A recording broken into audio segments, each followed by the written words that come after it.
আয়াত ৩৯ সুল্লাতুম মিনাল আউয়ালিন।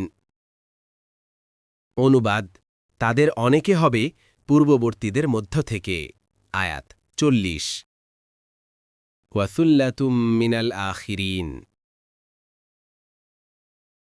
অনুবাদ এবং অনেকে হবে পরবর্তীদের মধ্য থেকে। তাফসীর ১ নং ফুটনোটের বিবরণ। আয়াতের এক অর্থ পূর্বেই বর্ণিত হয়েছে যে আউয়ালিন বলে এই উম্মতেরই প্রাথমিক লোকদের বোঝানো হয়েছে, আর আখিরিন বলে এ উম্মতেরই পরবর্তী লোকদের বোঝানো হয়ে থাকে। এমতাবস্থায় আয়াতের অর্থ স্পষ্ট, অর্থাৎ এ উম্মতের আসহাবুল ইয়ামিন উম্মতের প্রাথমিক লোকদের থেকে একটি বড় দল হবে, আর শেষের লোকদের থেকেও একটি বড় দল হবে।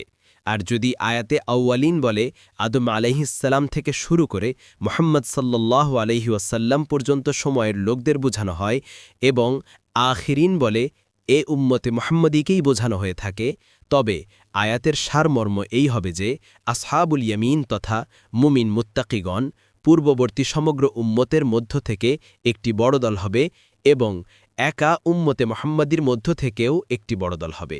দেখুন কুরতুবী।